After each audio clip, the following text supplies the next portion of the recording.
For 2 decades, researchers followed 2000 people. They watched how their health changed over time. What they found out is not something you will hear in a doctor's visit. It is something simpler and personal: your blood type. The blood type you wrote on a form years ago is not for blood transfusions. It is like a map. It shows how your body handles risk, stress, immunity, and aging. Most men over 45 have this information.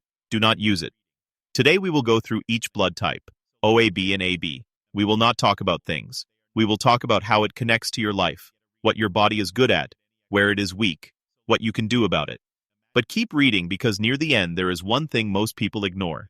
Without it, none of this works the way you think it does. Let's start with type O. Type O is the blood type. It started 50,000 years ago with early hunter-gatherers. Today it has a built-in advantage, especially for your heart. The reason is simple. Type O blood has levels of a protein called von Willebrand factor. This means your blood flows freely, your arteries stay clear, your risk of blockages is lower. Studies show that type O individuals have a 20% lower risk of heart disease compared to other blood types. There is a trade-off. Your stomach. Type O individuals are more vulnerable to a bacterium called H. pylori. It causes stomach ulcers and digestive issues. This bacterium can live in your system for years without symptoms. By the time you notice something, the damage has already been done. So if you are type O and have never been tested, that is your starting point. A simple test. From there, your plan is straightforward. You need to move, not occasionally, consistently. Your body needs activity. If you do not give it an outlet, it will push back with restlessness, poor sleep, and metabolic issues. Just as important, you protect your gut. Be careful with medications that irritate the stomach. Eat fermented foods. Pay attention to food quality, especially when traveling. Type O does well when it moves and when its digestive system is protected. Now let's move to Type A. Type A developed later, around 2,000 years ago. This was when humans started farming and living in communities. That environment shaped a kind of biology, one that reacts strongly to threats. Your immune system is powerful. Your stress system runs hot. Type A individuals tend to have stress hormone levels.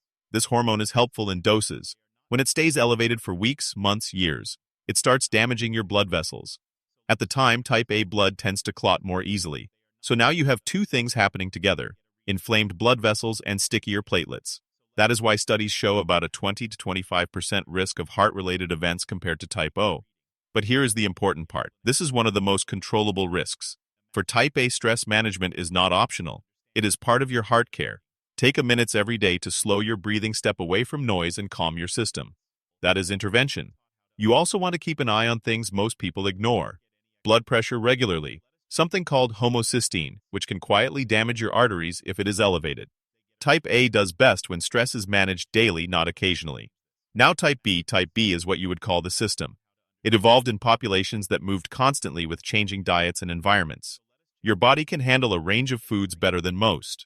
Proteins, dairy grains. You are more flexible than blood types. That is your strength. There is a flip side. That same flexible immune system can sometimes lose precision. Of just defending it can start reacting too much, even to your own tissues. This is why Type B individuals are more prone to autoimmune conditions over time. The challenge today is the diet. Processed foods, refined sugars, and low-quality oils do not just add calories. They create low-level inflammation. For Type B, that inflammation can slowly disrupt your immune balance. So your focus is simple. Keep inflammation low. Check your CRP levels once a year.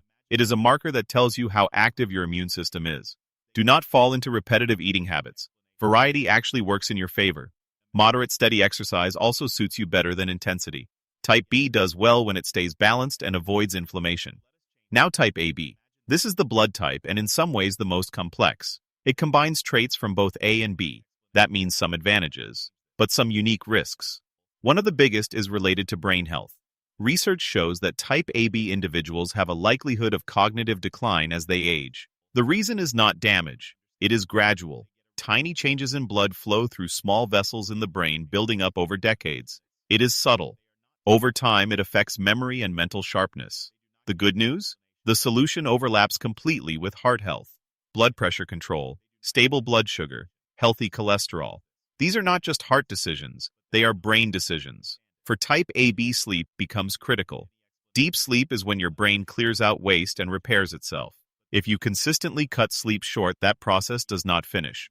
Over years, that matters. You also benefit from omega-3 fats from fish and from challenging your brain regularly.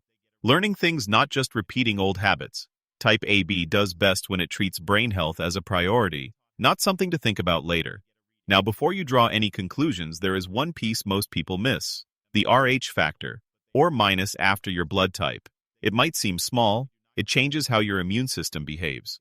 Rh-negative individuals, for example, can have different inflammatory responses. In certain situations, like pregnancy, it becomes medically critical, so knowing your blood type matters, not just the letter. Here is the most important truth in all of this. Your blood type is not your destiny. It is a pattern, a tendency, a starting point. Half of the people in these long-term studies did not follow their expected outcomes all, because habits matter more than labels. Your genes might load the risk. Your daily choices decide whether that risk ever shows up. You can have type A, protect your heart for decades by managing stress. You can be type O, still develop problems if you ignore your body completely. You can use this information the way it is meant to be used. As a guide, a way to understand where to pay attention, a way to act early, not react late. So here is the real question. Do you know your blood type? If you do, does what we just talked about reflect what you have experienced in your own health? Because once you start paying attention to that pattern, everything changes.